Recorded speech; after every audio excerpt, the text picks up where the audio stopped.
जिला कांग्रेस कमेटी के अध्यक्ष जी भाई गणेश गोगोई जी, हमारे पूर्व सांसद ताराचंद जी, भाई हमारे यादव साहब, ब्लॉक अध्यक्ष महोदय, हमारे एमएलए प्रत्याशी, कांग्रेस पार्टी के सभी नेतागण, पदाधिकारीगण, माताएं, बहनें, नौजवान दोस्तों, बुजुर्गों और बच्चों, सबसे पहले मैं आज बाणेश्वर धाम के दर्शन करने के बाद आपके बीच आया हूँ और आपने जिस गर्मजोशी से स्वागत किया है, आपके चेहरों पर जो ऊर्जा दिख रही है, जिस प्रेम और प्यार से आपने आशीर्वाद दिया है, मैं अपनी तरफ से आपका बहुत बहुत धन्यवाद करना चाहता हूँ।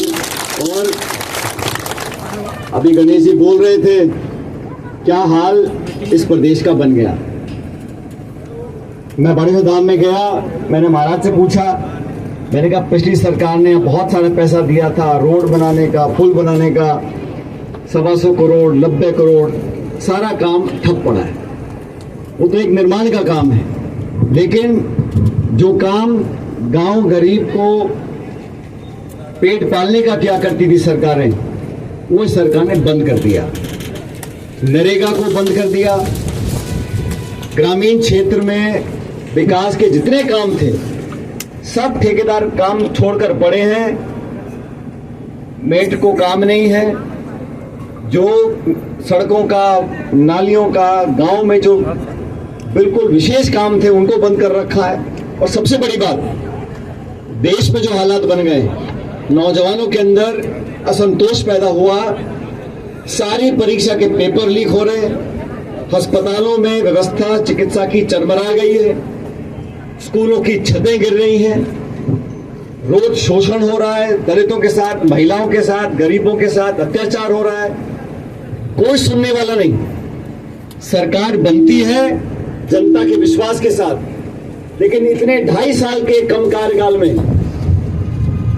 इस सरकार ने अपना इकबाल खो दिया, जनता का विश्वास खो दिया और सिर्फ अधिकारियों के दम पर सरकार चल रही है। जो सत्ता के विधायक, सांसद, मंत्री भी हैं, वो भी कोई काम नहीं करा पाते।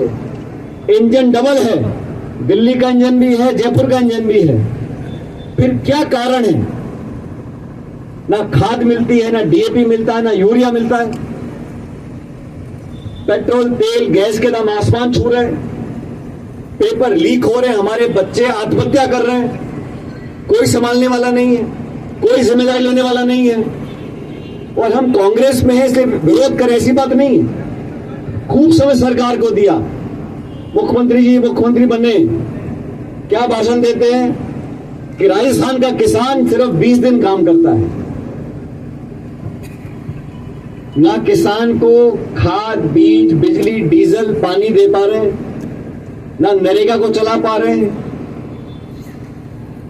पूरे प्रदेश में ये हालत बन गई है कि मंत्रियों में आपस में इतना खिंचाव कि जाए तो जाए कहां। लेकिन जहां तक हमारी बात है, गणेश जी बोल रहे थे, हमारे नौजवान साथी हैं, इनको आपने बार बार आशीर्वाद भी दिया है। लेकिन ये बात भी सच है कि हम लोगों को, हमारी पार्टी को आगे बढ़कर नौजवानों की बात को सुनना पड़ेगा।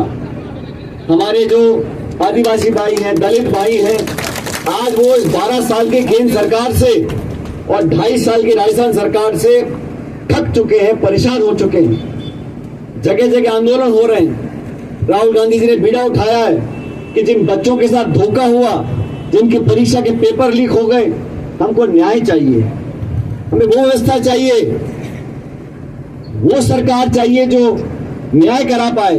वो सरकार नहीं चाहिए जो बोलती है कि मैं ना खाऊंगा ना खाने दूंगा और फिर अयोध्या के राम मंदिर में खरबों रुपए का चंदा चंपत कर देते हैं।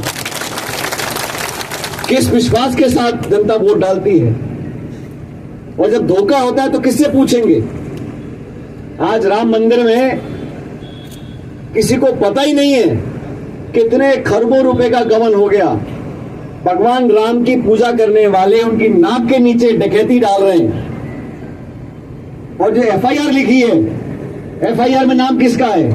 ड्राइवर का है, चपरासी का है, कर्मचारी का है। और ये जो बीजेपी वाले बोलते थे हम बड़े बड़े मगरमच्छ को पकड़ेंगे।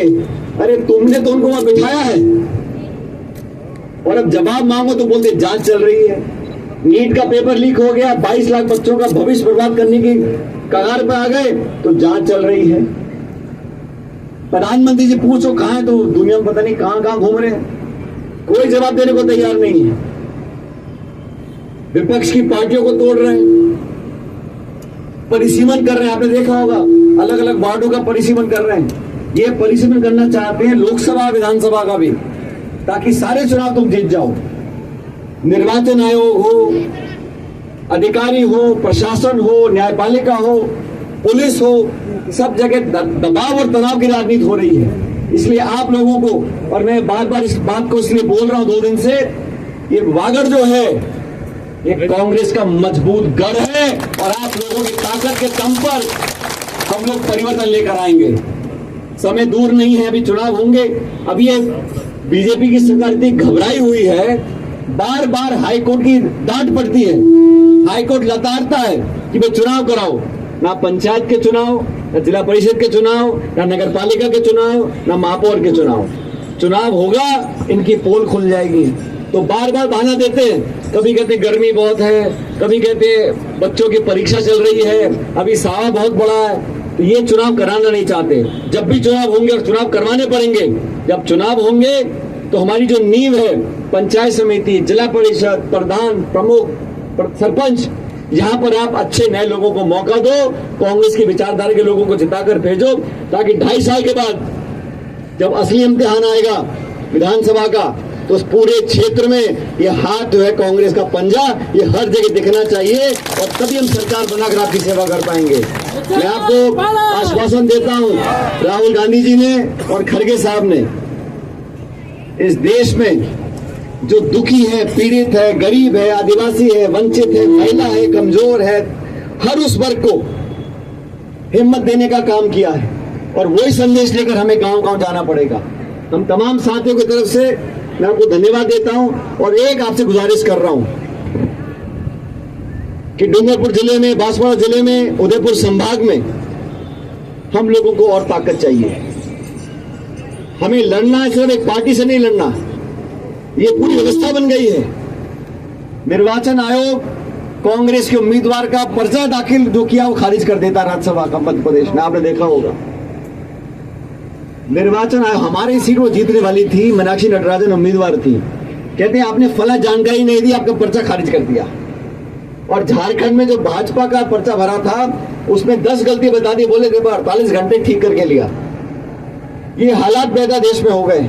इसका मुकाबला करने के लिए राहुल गांधी जी के हाथ मजबूत करने पड़ेंगे, कांग्रेस के हाथ मजबूत होंगे तो देश एक रहेगा। ये लोकतंत्र को, प्रजातंत्र को, हमारे गणतंत्र को 70 साल से जिनको हम लोगों ने पोषित कर यहाँ संस्थाओं को पहुंचाया था, उन संस्थाओं को खोखला करना चाहते हैं। डंडे के राज पर, डरा धमका के, भावनाओं में खेलकर वोट लेना सीख गए। लेकिन अब समय दूर नहीं है, 2.5 साल के बाद हम सब लोगों को, 36 कौम के लोगों को, ये अगड़ा, पिछड़ा, आदिवासी, गैर आदिवासी, कोई नहीं, हम सब देश के नागरिक हैं, राजस्थान के नागरिक हैं, और हमको बदलाव चाहिए। इस भावना के साथ हमें आगे बढ़ना पड़ेगा।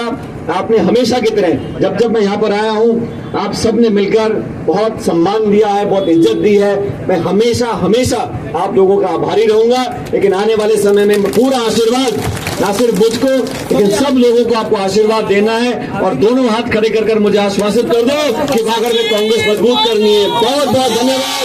राम राम साहब।